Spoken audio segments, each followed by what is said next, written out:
ప్రతి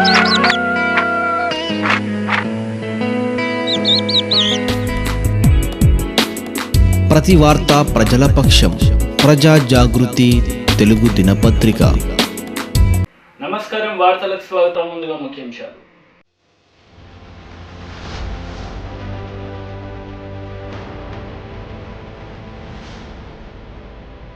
గ్రామంలో శ్రీ లక్ష్మీ నరసింహస్వామి వారి కృపా కటాక్షలతో ప్రజలు సుభిక్షంగా ఉండాలి. కోదాడ ఎమ్మెల్యే బొల్లం మల్లయ్య యాదవ్ మొక్కులు.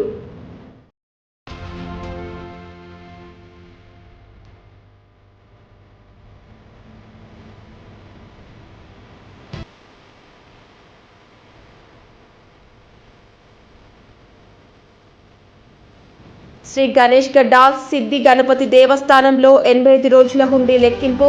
దాదాపు 12,62,182 రూపాయల ఆదాయం సమకూరినట్లు ఆలయ కమిటీ వర్గాలు వెల్లడి. గ్రామంలో శ్రీ లక్ష్మీ నరసింహస్వామి వారి కృపా కటాక్షంతో ప్రజలు సుభిక్షంగా ఉండాలని కోదాడ ఎమ్మెల్యే బొల్లం మల్లయ్య యాదవ్ అన్నారు. ఘనంగా రేపాల శ్రీలక్ష్మీ నరసింహస్వామి కళ్యాణం. మునగాల మండల పరిధిలోని రేపాల గ్రామంలో శ్రీ లక్ష్మీ నరసింహస్వామి వారి కృపా కటాక్షంతో ప్రజలు సుభిక్షంగా ఉండాలని కోదాడ ఎమ్మెల్యే బొల్లం మల్లయ్య యాదవ్ అన్నారు. కోదాడ శాసనసభ్యులు బొల్లం మల్లయ్య యాదవ్ లక్ష్మీ నరసింహస్వామి వారి కళ్యాణ మహోత్సవ వేడుకల్లో ఆయన ముఖ్య అతిథిగా పాల్గొని ప్రత్యేక పూజలు నిర్వహించారు. స్వామివారి కళ్యాణ మహోత్సవం సందర్భంగా నిర్వహించిన శ్రీ లక్ష్మీ నరసింహస్వామి కళ్యాణ వేడుకలతో భక్తుల్లో ఆధ్యాత్మిక భావం పెరుగుతుందన్నారు. భక్తి భావంతో ప్రజల మధ్య శాంతి సామరస్యాలు పెరుగుతాయన్నారు. ఆలయాల అభివృద్ధి వేడుకల్లో తన వంతు సహకారం తప్పకుండా ఉంటుందన్నారు. స్వామివారి కళ్యాణ మహోత్సవాలను వేడుకలను ఘనంగా నిర్వహించిన ఆలయ కమిటీకి అభినందనలు తెలిపారు. ఈ సందర్భంగా ఆలయ కమిటీ ఆధ్వర్యంలో ఎమ్మెల్యేను ఘనంగా సన్మానించారు. ఈ కార్యక్రమంలో దేవాలయ కమిటీ చైర్మన్ పొనుగోటి రంగ, టీఆర్ఎస్ పార్టీ మండల అధ్యక్షుడు తొగరు రమేష్, రైతు సమన్వయ అధ్యక్షుడు Sunkara Ajay Kumar, Munagala society chairman Kandibanda Satyanarayana, Repala MPTC Mohan, Kuntigorla Krishnamurthy, Mogili Charla Satyanarayana, Sampangi Saidulu మొదలగు వారు పాల్గొన్నారు.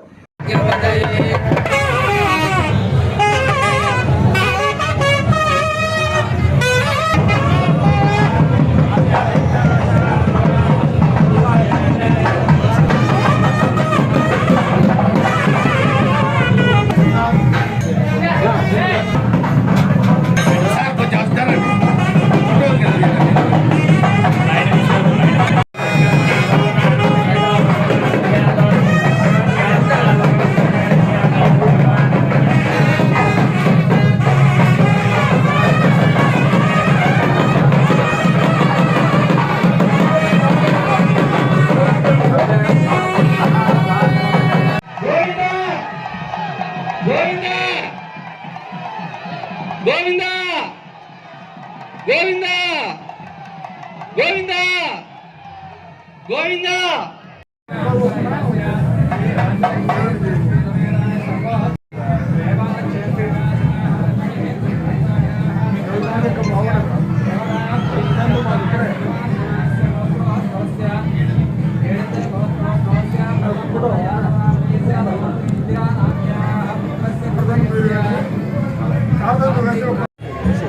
ఈ చుట్టుపక్కల ప్రాంతంలో ఈ పరగణలోనే అతి ప్రాచీనమైన ప్రాధాన్యత కలిగిన శక్తివంతుడైన లక్ష్మీనరసింహ స్వామి కళ్యాణం ప్రతి సంవత్సరం ఆనవాయితీగా జరుపుకోవడం అనేది సాంప్రదాయబద్ధం.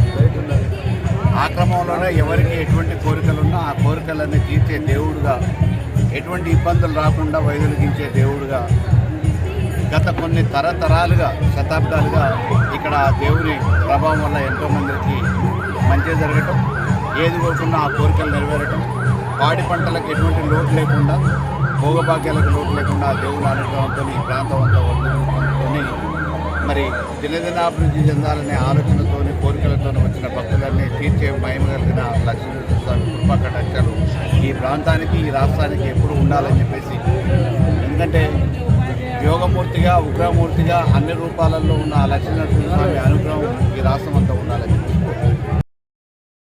సంగారెడ్డి జిల్లా పటాన్చెరు నియోజకవర్గం పరిధిలోని రుద్రారంలో కొలువుదీరిన శ్రీ గణేష్ గడ్డ సిద్ధి గణపతి దేవస్థానంలో 85 రోజుల హుండీ లెక్కింపు జరిగింది. దాదాపు 12,62,000 182 రూపాయల ఆదాయం సమకూరినట్లు ఆలయ కమిటీ వర్గాలు వెల్లడించాయి.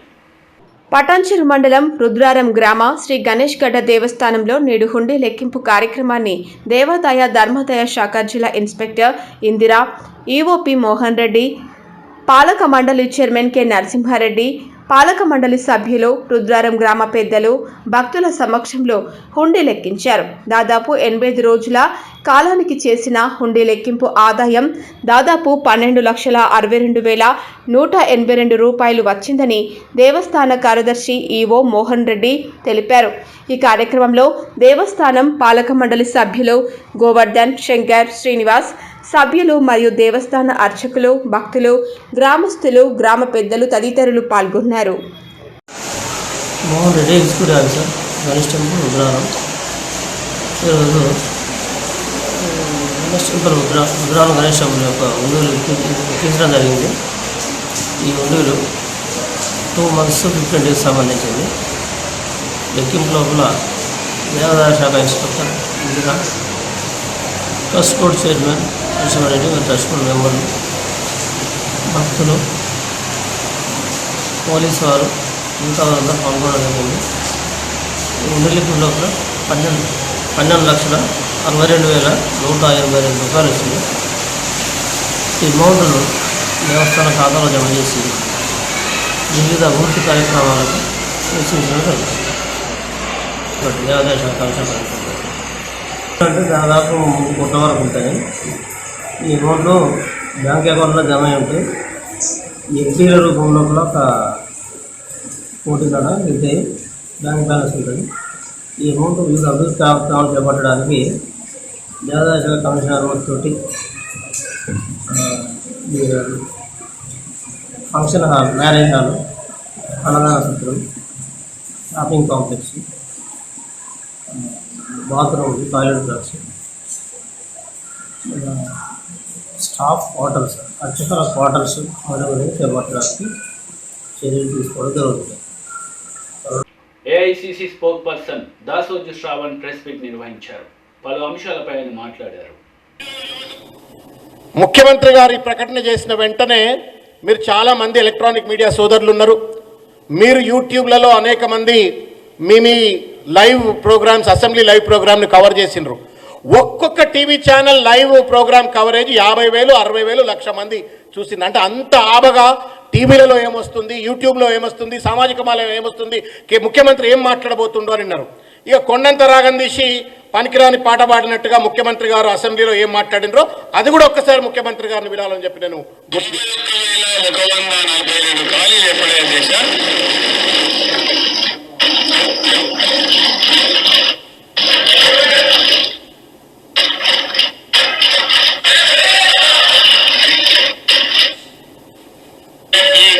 ఈ 91,142 ఉద్యోగాలకు ఈ రోజు నుంచి మొత్తం నోటిఫై చేసేస్తారు. విన్నారు కదా, ఇప్పటి నుంచే నోటిఫికేషన్లు వచ్చేస్తాయి. ఇవాళ రాత్రికే నోటిఫికేషన్స్ వస్తాయని చెప్పని ముఖ్యమంత్రి గారు ప్రకటిస్తే అసెంబ్లీలో ముఖ్యమంత్రి మాట్లాడిందంటే అది శాసనం, ఇట్స్ లైక్ ఎ జీవో.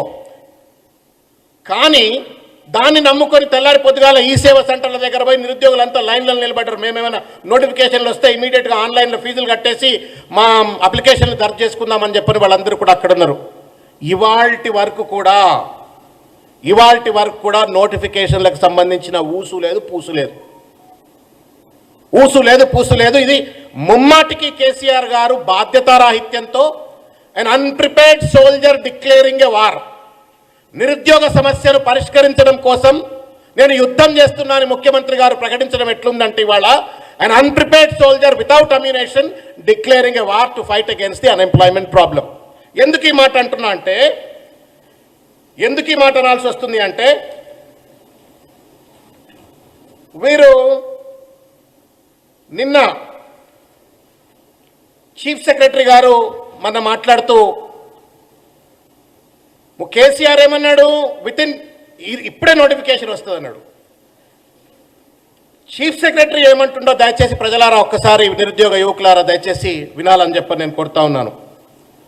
సమీక్షా సమావేశంలో చీఫ్ సెక్రటరీ మాట్లాడుతూ మున్ముందు నియామకాలకే అన్ని ప్రభుత్వ శాఖలు ప్రాధాన్యం ఇవ్వాలి, ప్రత్యేకంగా నోడల్ అధికారిని నియమించాలి. నెంబర్ 1. దీనికోసం ఆర్థిక శాఖకు సమాచారం ఇవ్వాలా. నెంబర్ 2, పబ్లిక్ సర్వీస్ కమిషన్ పరిధిలో పోస్టులుంటే పబ్లిక్ సర్వీస్ కమిషన్కి ఇన్ఫర్మేషన్ ఇవ్వాలా. ఖాళీలు, సర్వీసు నిబంధనల మేరకు అభ్యర్థుల అర్హతలు, రిజర్వేషన్లు, రోస్టర్ తదితర సమాచారం ఆర్థిక శాఖకు అందజేస్తే వాళ్ళు అనుమతిస్తారట. వెంటనే సంబంధిత నియామక సంస్థ నోటిఫికేషన్ జారీ చేస్తుంది. ఒకేసారి మొత్తంగా కాకుండా ఒకదాని తర్వాత ఒకటి చొప్పున తగిన వ్యవధితో నోటిఫికేషన్లు వస్తాయి. I clear in what I'm talking? ముఖ్యమంత్రి ఏం చెప్పిండు? 91,000 ఉద్యోగాలు మేము అనౌన్స్ చేసినాం, ఇమీడియట్గా దానికి నోటిఫికేషన్లు వస్తాయన్నాడు. ఈ చీఫ్ సెక్రటరీ ఏం మాట్లాడుతున్నాడు? ఇలా రోస్టర్ పాయింట్లు తయారు కాలేదట. ఎన్ని ఖాళీలు ఉన్నాయో డిపార్ట్మెంట్లో మీరు ఐడెంటిఫై చేసి ఆ ఖాళీలు ఏ రిజర్వేషన్ కేటగిరీకి చెందినయో గుర్తించి దానికి ఒక నోడల్ ఆఫీసర్ అపాయింట్ చేసి డిపార్ట్మెంట్ల వారీగా ప్రపోజల్స్ మళ్ళా కనుక ఫైనాన్స్ డిపార్ట్మెంట్కి ఇస్తే ఫైనాన్స్ క్లియరెన్స్ ఇస్తే మళ్ళా జ్యుడిషియరీ డిపార్ట్మెంట్ క్లియరెన్స్ ఇస్తే మళ్ళా టీఎస్పీఎస్సీకి నోటిఫికేషన్ ఇస్తే లేకపోతే సంబంధిత బోర్డులకు ఇస్తే అప్పుడు నోటిఫికేషన్ ఇస్తారట. ఎన్ని రోజులు పట్టాలి సార్ ఈ కార్యక్రమానికి? మరి గుడ్డి గుర్రం పళ్ళు తోమినరా ఎన్ని రోజులు? ముఖ్యమంత్రి గారు అసెంబ్లీలో 90,000 ఉద్యోగాలు ఖాళీలు ఉన్నాయని చెప్పిన నాటికే రోస్టర్ పాయింట్లు ఎందుకు ఫైనలైజ్ చేసుకోలేకపోయినారు? ఏ ఉద్యోగాలు ఎన్ని ఖాళీలు ఉన్నాయని చెప్పని రిజర్వేషన్స్ని ఎందుకు ఐడెంటిఫై చేసుకోలేకపోయినారు అని చెప్పని కాంగ్రెస్ పార్టీ తరపు నుండి మేము ప్రశ్నిస్తూ ఉన్నాం. ఇది ముమ్మాటికి నిరుద్యోగులను మరొకసారి కాలయాపన చేస్తూ వాళ్ళ జీవితాలతో చెలగాట మాటమే అని చెప్పని నేను తెలియజేస్తా ఉన్నాను. ఇవాళ కేవలం సంచలనం కోసం ముఖ్యమంత్రి గారు ప్రకటనలు చేసిండ్రు కానీ నిరుద్యోగ సమస్యను పరిష్కరించడం కోసం సమాయత్తమైనట్టుగా మాత్రం స్పష్టంగా లేదు. ఇంకొక దుర్మార్గమైనటువంటి ఒక ప్రకటన చీఫ్ సెక్రటరీ చేసిండు, which is a serious conspiracy to manipulate the appointments in Telangana. ఈ ఉద్యోగ నియామకాలలో అవినీతికి, అవకతవకలకు పాల్పడేందుకు వెసులుబాటు ఇచ్చేటువంటి ఒక పెద్ద కుట్ర కుతంత్రం ఇవాళ చీఫ్ సెక్రటరీ ద్వారా వచ్చినటువంటి ఒక అనౌన్స్మెంట్. ఎందుకు అంటే ఆయన మాట్లాడుతూ మిత్రులారా అన్నాడు, ఏమన్నాడు? పబ్లిక్ సర్వీస్ కమిషన్ పరిధిలో పోస్టులుంటే వారికి ఇవ్వాలా, లేనట్టయితే సంబంధిత బోర్డులకు ఇవ్వండి అని చెప్పనంటా ఉన్నాడు. అంటే ఏమంటా ఉన్నాడు? టీఎస్పీఎస్సీలో కొన్ని పోస్టులు ఇస్తారట, మళ్ళీ ఇంకొన్నేమో బోర్డులకు ఇస్తారు అని చెప్పనంటా ఉన్నారు. బోర్డులకు ఇవ్వడం అంటేనే ఇది పెద్ద కుట్ర, ఇది పెద్ద అవినీతికి పాల్పడేటువంటి ఒక ప్రతిపాదన. ఎందుకు ఈ మాట అనాల్సి వస్తుంది అంటే బోర్డు ఎవరుంటారు? దానికి ఒక ఐఏఎస్ ఆఫీసర్ చైర్మన్గా ఉంటాడు. ఒక డిపార్ట్మెంట్కి సంబంధించిన ఐఏఎస్ ఆఫీసర్ కమిషనర్గా, బోర్డు డైరెక్టర్గా ఉంటాడు, బోర్డు కమిషనర్గా ఉంటాడు. ఆ పెద్ద మనిషి సంబంధిత మంత్రి కింద పనిచేస్తాడు. అంటే మొత్తం కూడా ఒక రాజకీయ ఒత్తిళ్లతోటి బోర్డు ద్వారా రిక్రూట్మెంట్ జరిపించి, బెంగాల్లో ఏ రకంగానైతే రిక్రూట్మెంట్లు జరిగితే ప్రభుత్వ ఉద్యోగులంతా పార్టీ కార్యకర్తలు నింపుకుంటారో తెలంగాణలో కూడా మళ్ళా టీఆర్ఎస్ పార్టీకి సంబంధించిన కార్యకర్తలను, పార్టీకి కొమ్ము కాసే వాళ్లను ప్రభుత్వ ఉద్యోగాలలో నింపే కుట్ర ఇవాళ బోర్డుల ద్వారా నియామకం చేపట్టడానికి సమాయత్తం అవుతున్నారు. గడ్డిబిగడికి ఉందా టీఎస్పీఎస్సీ? గంత పెద్ద సంస్థ, రాజ్యాంగబద్ధమైన సంస్థ, దానికి ఒక చైర్మన్ ఉన్నాడు. It's a constitutional post, constitutional body. ఒక చైర్మన్ ఉన్నాడు, 7 దానికి కమిషనర్లు ఉన్నారు, దానికి ఒక 10-15 కోట్ల రూపాయల బడ్జెట్ ఉన్నది, చారిత్రాత్మకమైనటువంటి ఒక హిస్టరీ, దానికి ఒక హిస్టరీ ఉంది, ఎక్స్పీరియన్స్ ఉంది, ఎక్స్పర్టీస్ ఉంది రిక్రూట్మెంట్ చేసేది. వాళ్ళందరినీ పక్కన పెట్టి బోర్డులు ఎందుకు అంటున్నారు అని చెప్పని వాళ్ళ మేము ప్రశ్నించాల్సిన పరిస్థితి. ఇంకోటి ఏంటంటే పోలీసులు అంటే సరే వాళ్లకు రెగ్యులర్గా రిక్రూట్మెంట్ చేసిన ఎక్స్పీరియన్స్ ఉంది, దానికి ఒప్పుకుంటాను. కొత్తగా ఇప్పుడు మీడియా మిత్రులారా మీరు గుర్తించవలసింది ఏంటంటే రద్దు చేయబడ్డటువంటి ఒక డిస్ట్రిక్ట్ సెలక్షన్ కమిషన్ రివైవ్ చేయబోతానా అని చెప్తున్నాడు. డిఎస్సి అంటే టీచర్ రిక్రూట్మెంట్లు అంతా కూడా డిఎస్సి. ఎవరు చైర్మన్ డిఎస్సికి? కాళ్ళు మొక్కే కలెక్టర్లు. మనం చూస్తూ ఉన్నాం కదా ఐఏఎస్ ఆఫీసర్లు తెలంగాణలో ఎట్లా పనిచేస్తూ ఉన్నారు. ముఖ్యమంత్రి కనబడని కాదు, స్థానిక ఎమ్మెల్యే కనబడితేనే వంగి దండాలు పెడతా ఉన్నారు. అటువంటి ఆయన డిఎస్సికి చైర్మన్ అయిన తర్వాత ఎమ్మెల్యే చెప్పినోడో లేకపోతే ఎంపీ చెప్పినోడో స్థానిక మంత్రి. మోడీ ప్రభుత్వ కార్మిక వ్యతిరేక విధానాలను నిరసిస్తూ ఈ నెల 28-29 తేదీల్లో జరిగే దేశవ్యాప్త సార్వత్రిక సమ్మె పోస్టర్లను భారత కార్మిక సంఘాల సమాఖ్య IFTU ఆధ్వర్యంలో శ్రామిక భవన్ కోటగల్లీలో ఆవిష్కరించారు. కేంద్రంలో ఉండేటటువంటి నరేంద్ర మోడీ సర్కార్ కార్మిక రైతాంగ ప్రజా వ్యతిరేక విధానాలను అనుసరిస్తుంది. ఈ విధానాలకు వ్యతిరేకంగా దేశవ్యాపితంగా ఈ నెల 28, 29 తేదీల్లో దేశవ్యాపిత సార్వత్రిక సమ్మె చేయాలని చెప్పి నిర్ణయించారు. ముఖ్యంగా ఇందులో కనీస వేతనాల జీవోలను వెంటనే విడుదల చేయాలని, కార్మికులు పోరాడి సాధించుకున్నటువంటి చట్టాలను 4 కోడ్లుగా విభజించి అమలు చేయడానికి కేంద్ర ప్రభుత్వం పూనుకుంటుంది. అదేవిధంగా కాంట్రాక్ట్ అవుట్సోర్సింగ్ కార్మికులందరినీ పర్మనెంట్ చేయాలని, కనీస వేతనాలను పెంచాలని డిమాండ్ చేస్తూ ఈ దేశవ్యాప్త సార్వత్రిక సమ్మె కొనసాగుతుంది. ఈ సమ్మెలో కార్మిక వర్గం పెద్ద ఎత్తున పాల్గొని జయప్రదం చేయాల్సిందిగా IFTU రాష్ట్ర కమిటీ తరఫున విజ్ఞప్తి చేస్తున్నాం.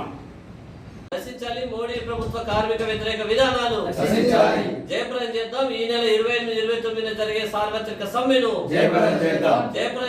సార్వత్రిక సమ్మెను IFTU జిందాబాద్ జిందాబాద్ జిందాబాద్ IFTU జిందాబాద్ జిందాబాద్ జిందాబాద్ IFTU జిందాబాద్. వార్తలు ముగించే ముందు ముఖ్యాంశాలు మరోసారి.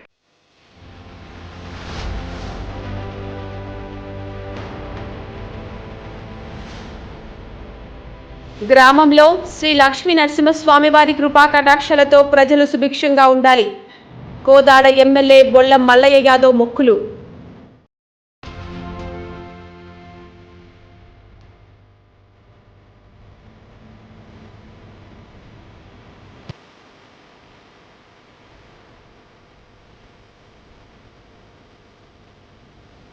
శ్రీ గణేష్ గడ్డ సిద్ధి గణపతి దేవస్థానంలో 85 రోజుల హుండీ లెక్కింపు. దాదాపు 12,62,182 రూపాయల ఆదాయం సమకూరినట్లు ఆలయ కమిటీ వర్గాలు వెల్లడి. ఈ వార్తలు ఇంతటితో సమాప్తం. తిరిగి ప్రసారమయ్యే వార్తలు మళ్ళీ కలుద్దాం. అంతవరకు సెలవు. నమస్తే.